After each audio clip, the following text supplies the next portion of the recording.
ए दुईटी कथा गोटे है महिला मानू कर्म क्षेत्र में आगक नापी मोहन माझी सरकार संकल्पबद्ध ए कथा एक वर्ष भितर महिला माने किभली भाबे आगक जीवे माँ माने किभली भाबे आगक जीवे सुभद्रा योजना ठारू आरंभ करी लक्षपति दीदी पर्यंत आमर माँ मानू आगक नापी ए सरकार आम सरकार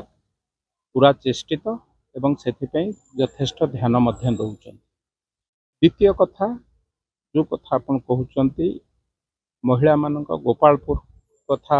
हो महिला मानक जोठी जोठी खराब व्यवहार कराए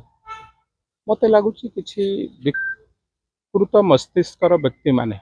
जो माने असामाजिक कारण माँ मानू को माने असम्मान करते जो मानकर मुंड ठीक न था से भली विकृत मस्तिष्कर लोक एभली किछि लोक एभली घृण्य काम करुचंती तांकु आमे जेते निंदा करबा कम हम किंतु ए कथा को मध्य आम सरकार यथेष्ट दृष्टि देइचंती एवं जोठी एक काम होउची तुरंत आपण माने देखिथिबे गत काली समस्त अपराधी माने धरा हेइचंती जोठी जोठी आपण माने भुवनेश्वर मध्य हत्याकांड देखंतु जोठी अपराध होउची अपराधी की कोठी घंट घोड़ा जाय ना जो कथा कांग्रेस कहउचंती मोर प्रश्न कांग्रेस भाई माने छबिराणी घटना रे आपणक भूमिका कौन थिला सीधा सड़क आपणक कार्यकर्ता जो माने आपणक दलर लोक से माने ये करते अंजना मिश्र घटना रे कौन हेतिला आपणक दलर लोक से कार्य रे लिप्त थिले सेई भली जो अशोका होटल रे तंदूरी भाटी रे पोड़ी देवा घटना सीधा सड़क भावे आपणक कार्यकर्ता जो माने कांग्रेस दलर नेतृत्व सेई माने दायी थिले एठी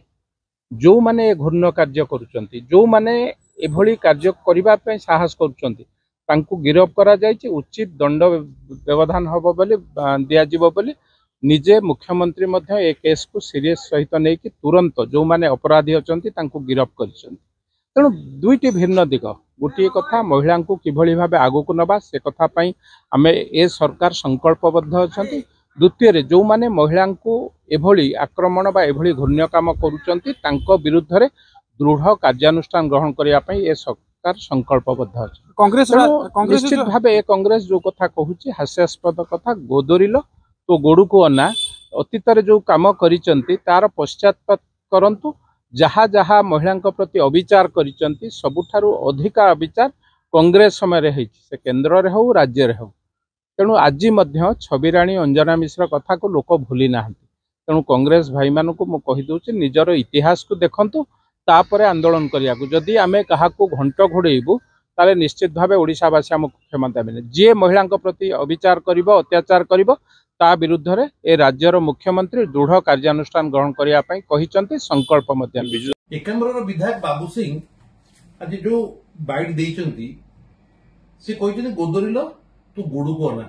बहुत बढ़िया जिनसटा कहिचंती मु ताकू ठीक सही जिनस कहूची गोदरिल तमे गोडू को ना जो अंजना मिश्र आउ छबिराणी विषय से कहिचंती मु एते तळकू तो जिबिनी मु वर्तमान तांकर निजर वर्तमान सभापति जी अछंती मनमोहन सामल तांको विषय रे कहिबी आपन को मन पकई देबा को चाहे 2012 मे 4 तारिख इंडियन एक्सप्रेस देखंतु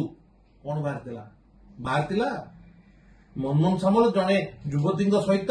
रूम रे लाइट बंद करथिबा बेले बाहर ताला पड़थिला मन नथिबा आपनकर